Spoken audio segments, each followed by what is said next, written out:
In 2018, a meta-analysis by some researchers in Australia put together all the studies that have been done, pregnant women either on fish oil or DHA or placebo, and they found that preterm birth rates were lowered by 11% in women on the DHA, and early preterm birth rates were lowered by 42%. And so preterm birth is having a baby before 37 weeks gestation. And there's a rate of preterm birth in America of 10%. So 10% of babies born are born before 37 weeks. Wow. And being preterm, there's a lot of complications, a lot of therapy needed often. But being early preterm is even more severe. So the less time in the womb, the less developed baby is. You're going to be in the NICU, spending a lot of money, doing a lot of therapies, potentially lifelong deficiencies for that child. So the risk of having early preterm birth was lowered by 42% in these DHA groups versus the not DHA groups, which is huge.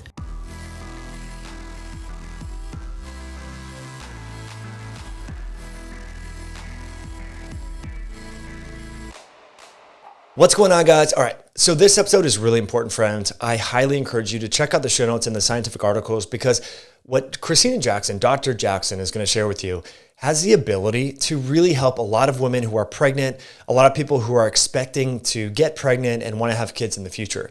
A lot of us don't think about omega-3 fatty acid status in the context of pregnancy. We know that the omega-3 fat DHA is involved in brain development, but a lot of people don't think to measure it. And a lot of doctors I know don't even think about measuring it or even utilize it in their practice. But we're going to talk about the importance of high levels or moderate physiologic levels of DHA for women who are expecting and how that affects the health trajectory of unborn children, which is really important. This is our future, friends. This is very important. Today's show is brought to you by our very own Myoscience Nutrition. Tools to help you optimize your physical and mental performance while prioritizing health. And what we're talking about today is health, foundational health. Fatty acid status, believe it or not, I know there's some controversy out there, is really important. Your omega-3 index and your omega-3 status on your body can impact your overall health and trajectory, especially for pregnant women.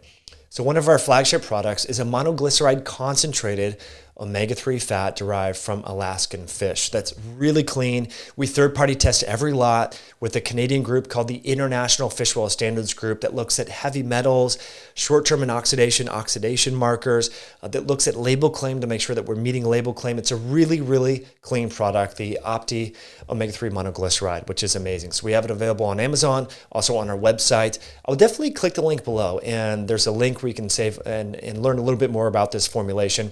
Again, especially if you know someone who's thinking about having a child, or you're planning your pre-pregnancy nutrition program, which I encourage all my clients. If you're thinking about having a kid in the future, the time to plan is now, and build up your health so that you can give your baby, your unborn child, the best genetic and epigenetic foundation and nutritional foundation possible. So definitely hopping over to our website, myoscience.com. That's MYOXCIENCE.com.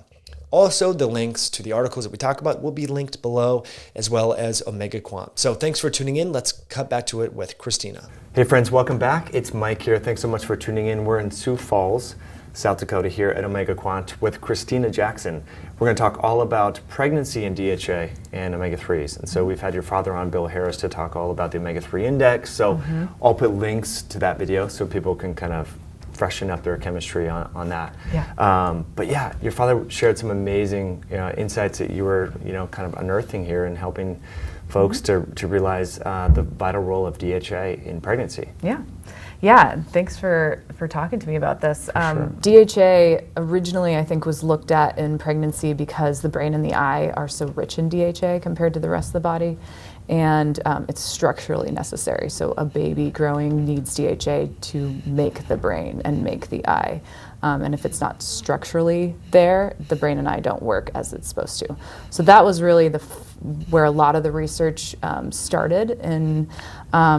And then as they did these studies, they also started to notice that women who were on the DHA supplement in the study, or also to eating fish, these women were having longer and longer pregnancies compared to other women.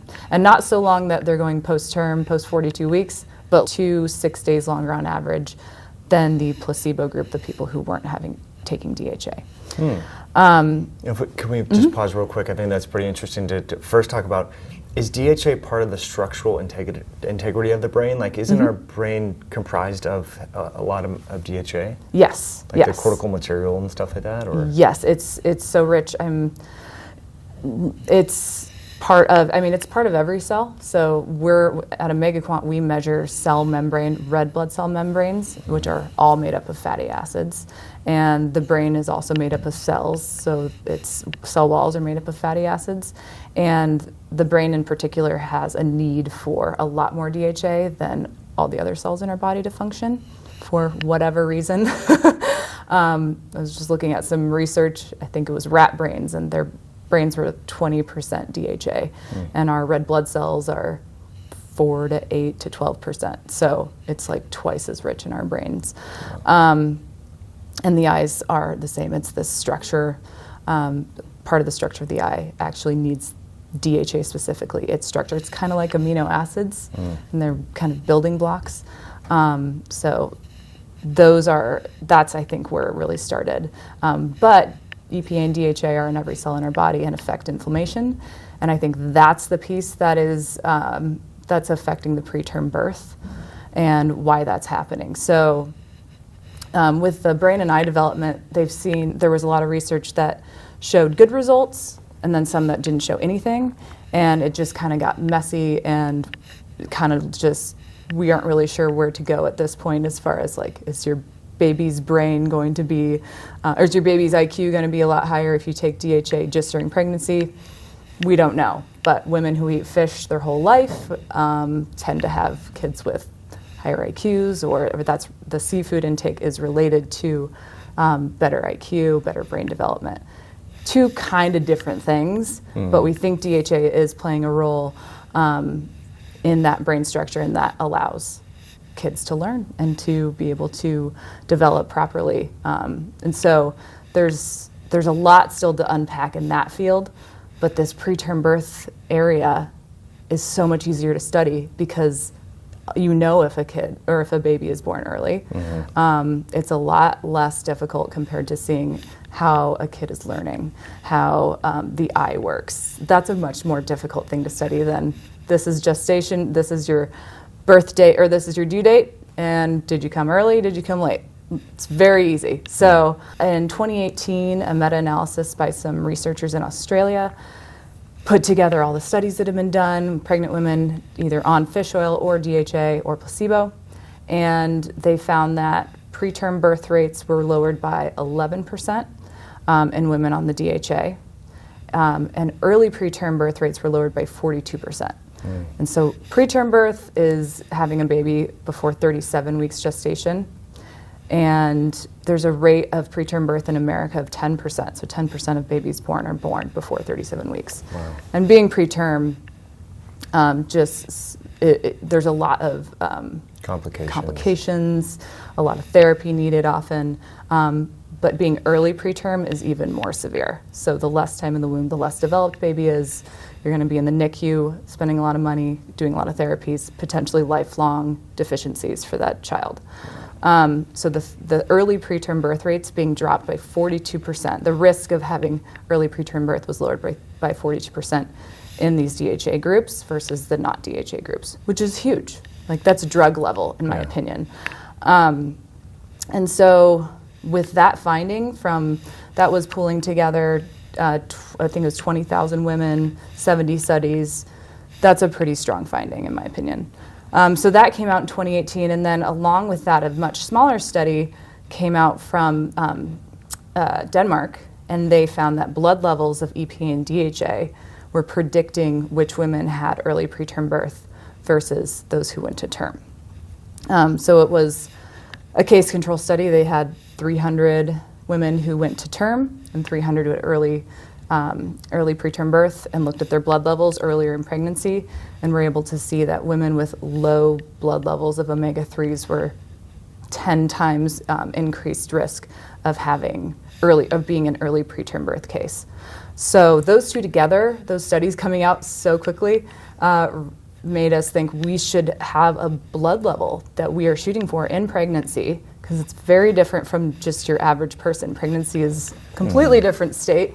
What's a good target level of omega-3s, especially DHA, for a pregnant woman to know that she's sufficient, that you have enough for yourself and your baby to properly develop and to take it to term and take the pregnancy to term. So those two motivated us to write a paper and look through the data and try to see where that cut point would be. Where's that level where the risk is lowest and you don't necessarily see that much extra benefit as you go much higher for DHA levels. And I haven't read the papers, but what rough cut point is that at this point? Yeah, so we saw that a DHA red blood cell level, that's what we set it at, of 5% that's where the risk was lower, and it didn't continue to decrease as you went to 6, 7, 8, 9% DHA. And so we thought 5% was just a great target because it's really achievable. It relates to about a 6% omega-3 index. Which is where most Americans should be at to reduce all-cause mortality, right? And our goal for the omega-3 index for just an average adult is 8 to 12%. And so this is considerably lower. The DHA of 5%, it's achievable with the current recommendations, we think, with eating fish twice a week, with low mercury, high DHA fish, or taking at least 200 milligrams of DHA, which is kind of the recommended intake, but it's not really official by all the medical bodies relating to pregnant women. So there needs to be more clarification there. But like with anything, some women need more DHA, some women don't need as much through supplements, just from their biology. So looking at their blood levels, and you can see what you're currently doing is working, or we need to ramp this up, or if you're really, really low, then you need to seriously take a decent amount of DHA. And there have been studies they've done in women who were at high risk in their pregnancies, very low blood levels, and they took 2 to 6 grams of fish oil, which was like 1 to 2 grams of DHA, and saw decreased rates in preterm birth and no extra risk for bleeding or any other complications, which is what some people would be concerned about with high dose omega-3s. So all upside, very low downside. Yeah, it's a nutrient. So it's not a drug, although there are fish oil drugs now. But at this point, the levels that we can get through supplementation, or if we ate fish more than we do, those levels are very achievable, and that's what we're seeing is better for pregnancy outcomes as well. That's amazing. So if we could talk about, I'm sure you thought about this, why potentially would a mother why would the body want to have a preterm birth? And it makes sense from let me just back up a little bit. If mom's low in DHA and we need DHA for eyes and critical brain development, it's like if you're trying to draw money from an account or draw water from a well that has no water, there's going to be a problem. Right. So that's a great way to phrase it. I like that. So the body does so many things during pregnancy to increase efficiency of getting DHA to the baby. It's amazing. The first thing we do is our fat stores are mobilized more than any time in life. Our triglyceride levels are really high during pregnancy. And so DHA is being taken out of fat stores that we've built up over our whole life and released into the bloodstream to go to the placenta to the baby. The placenta specifically pulls DHA from the bloodstream to give to the baby for development. The omega-3, EPA and DHA are the long-chain omega-3s. They can be metabolized from the parent omega-3 alpha-linolenic acid, which is shorter chain. And estrogen actually increases the rate that ALA is converted to EPA and DHA, and pregnancy is a high estrogen environment. So the body is converting a little bit better, not great, but a little bit better, the shorter chain to DHA. It's releasing all of our stores of DHA. In fact, as they've shown that the more pregnancies women have, the lower their DHA levels are with each successive pregnancy because they've blown their stores. And then and the baby, there's something called biomagnification, where the baby's DHA levels are higher than mom's levels. So there's it's going against the gradient, basically. So those are just biological things that the body is shifting to make sure baby gets enough DHA at the expense of mom, potentially. And then the body also uses long-chain omega-6s often. We see replace long-chain omega-3s in the membrane when there's not enough, because they're similar structures. And so the body does what it has to do to survive and build a brain that works. But as far as the preterm birth goes, my thought is the reason why DHA is playing a role there is inflammation. And birth and the beginning of birth, the initiation of birth is inherently it's an inflammatory process. As well as the uterus, and the uterus being starting to squeeze.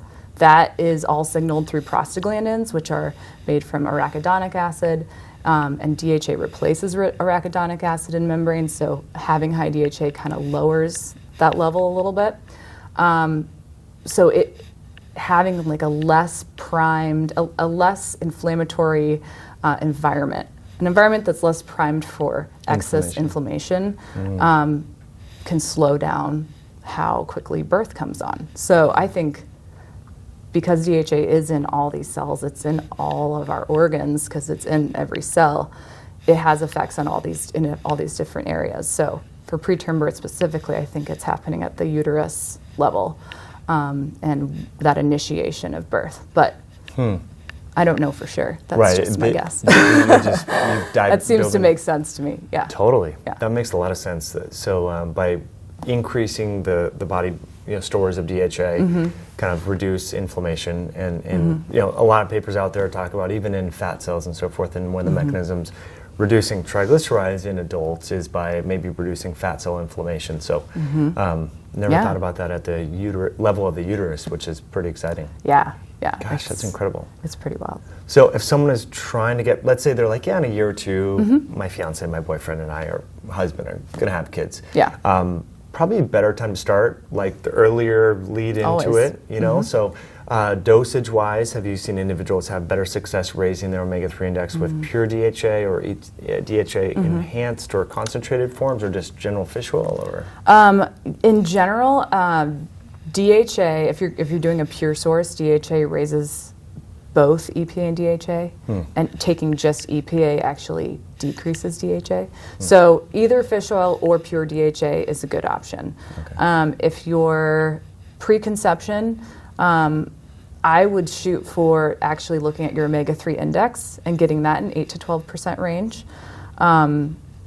Using fish or DHA, and the dosing it really depends on where you're starting and your diet. If you eat fish regularly, you can have higher levels. If your biology, some people are just lucky. Naturally higher. So that's why testing is great, because then you can see what you need to do. It's not just general. You need to eat 2 servings of fish a week. You might not, or you might need 3 to 4. We've seen if people want to get all their omega-3s through fish. That they'll probably need to take or eat at least 3 servings of fish a week, if not more, to get an omega-3 index of 8. So that's more in line with kind of a Japan or a Norway type of diet.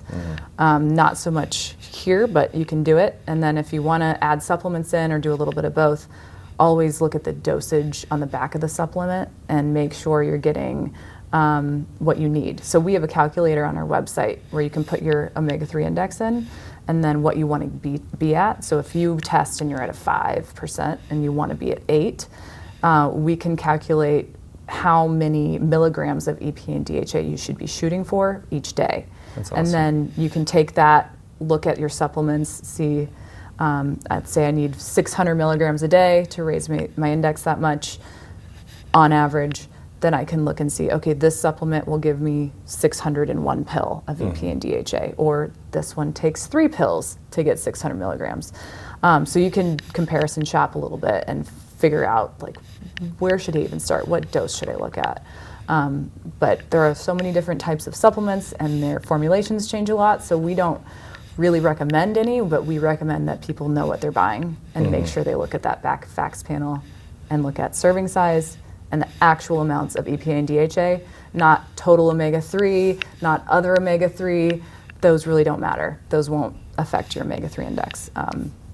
Not total fish oil grams. Yeah. So it says 1,000 milligrams of fish oil, and it could be 300 of EPA and DHA. So just being really diligent. You're going to be spending money on a supplement, know what you're getting, and then know how much you should take to get to a good level. That's a really good tip. Yeah, companies do that all the time. It's kind of frustrating. Yeah. So omega-3 concentrate or whatever, but you look at how much EPA and DHA is on there, and it's like a very small amount oftentimes. Right.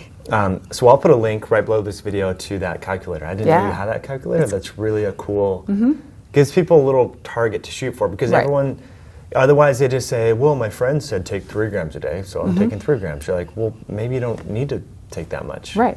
Or maybe you need more. Or maybe, and you really don't know until you test, you can change your regimen, and then we recommend retesting after 4 months. And then you can see, is this enough for me? Am I doing this? Do I need more? Is this right?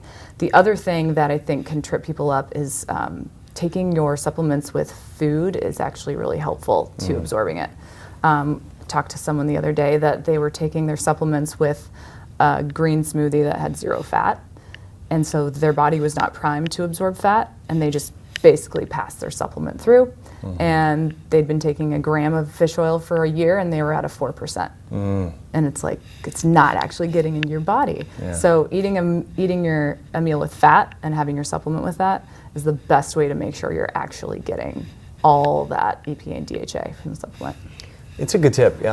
I admit that sometimes I'll take my supplements like at night after dinner, or like before bed, and I'll take my fish oil with resveratrol. I guess resveratrol is better absorbed with a little fat. Okay. But I forget to take, even though I know that, like, you didn't buy all you need this, so it's a really good just to reinforce some of these like basic points. It's super important. And some people, it doesn't matter. In different types of formulations, it matters a little bit more, a little bit less, like an ethyl ester. It's more important that you take it with food versus a triglyceride or phospholipid form. Yeah. But in general, if you just want to cover your bases, you don't know what type you have, then just try and take it with fat. But it may matter for you, it may not. That's why you always just test and see what works for you. Right. Get a good baseline. Yeah. But going back to the fish, like in Norway and Japan, a lot of women, I know my sister-in-law was concerned about fish because of the heavy metals, and I'm from Seattle, and Seattle always makes the news for the salmon have cocaine, like benzodiazepines, like so this is where it's like, I know a lot of people want to focus on real whole food, but maybe if you get a higher quality fish oil, if you're trying to crank the dosages for your baby's health, or at least make sure you know where your salmon's coming from. But in that case, the oceans are so dirty. I mean, as a newish mom, you have 2 children. How much fish were you consuming? I was probably eating. It probably averages out to once a week, but it's usually like twice a month. I eat I make salmon, then I eat it for like 3 days. So. I took a supplement mostly just because I would remember to do that more. And the fish situation it's not the fish's fault that they're full of toxins, but with the fish, they have been looking at this, and there are papers showing the risk-benefit ratio is way higher not higher. It's way more beneficial to eat seafood than not. But the mercury warnings basically scared all pregnant women from eating fish. And that, along with the raw fish and sushi. So those 2 kind of warnings, that you're not supposed to have raw fish and sushi, and you're just supposed to be careful about your fish, I think a lot of women just totally avoid it. And I get it, because they get scared. You don't, and it's very complicated. You say you could make sure you pick the right fish, but they might not be confident that they're picking the right fish.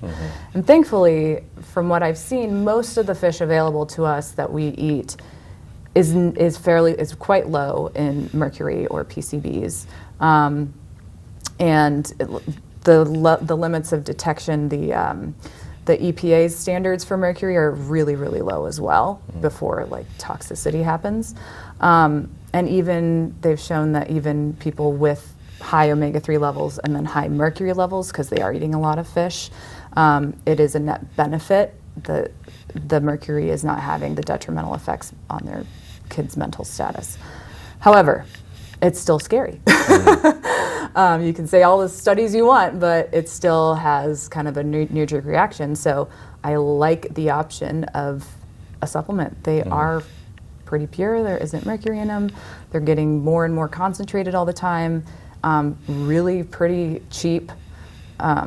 So you can do it in a lot of different ways. And we are pretty agnostic about how you want to change your omega-3 levels, just as long as you know what they are and you're doing something about it and getting those nutrients that are really deficient in our general diet. Yeah, that's a good point. What about from nuts and seeds and things like that? Yeah. Do you see that move in the omega-3 index much? No, it doesn't move it at all. So all the omega-3s in nuts and seeds are alpha-linolenic acid, basically, and some of the smaller types of omega-3s. But that's the big one, and that's important, but it doesn't do, it really doesn't convert very well from EPA to EPA and DHA. Like I said, in pregnancy, that ALA, that conversion cranks up a little bit, but it's not, it's in a normal adult, 5% of the EPA you eat, or the ALA you eat, could make it to EPA and 1% to DHA. So if it's just not a good conversion. There is, like, it's confusing because those are plant-based omega-3s, but that means it's ALA. There's also algae-based DHA made from the algae that the fish eat that gives them high DHA and EPA levels. And now we make supplements directly from the algae instead of through the fish. And so those are totally vegan and plant-based, but it's DHA. So the terminology has gotten a little confusing, but algal DHA is a great source for vegans or vegetarians. They can continue to eat any kind of seeds and nuts they want, but that will not change your DHA levels, your omega-3 index. It's not gonna cut it, unfortunately. Right. The early, I'm using the wrong vernacular, the preterm births, right? Yeah. The preterm births, are they higher in vegans and vegetarians? That's a good question that I don't know the answer to. And my guess would be they're not. Vegans and vegetarians, actually, we did a study in vegans. They weren't pregnant, but they had an average omega-3 index of 3.5 to 4%, which is not completely, that's right in the range of where a lot of Americans are. So they weren't completely deficient or low. So they either had stores from before or their body was converting, and they're also eating usually healthier on all other fronts. Right. So all that matters as well to preterm birth. So I don't think they would have higher rates. Okay, interesting. Yeah. Cool. Well, really appreciate you sharing this information and getting the word out there. Are you on social media at all? Any Instagram or Twitter that we can link below? Omega Quant is on Twitter. Okay. And I'm not active on social media. No. I know I should, but I just am lazy. You're working, you're a mom. I totally get it. It's distracting. Yeah. I like social media, but it's a big distraction. It's a blessing and a curse. Yeah. But I'll put links to your papers below. Yeah, that'd be great. As well, and links to that online calculator. So, Kristina, I really appreciate you coming on. Yeah. I hope you all enjoyed this, and we'll be following the comments and questions if you have them below. And if you enjoyed the content, please hit that like button, and we'll catch you on a future episode down the road.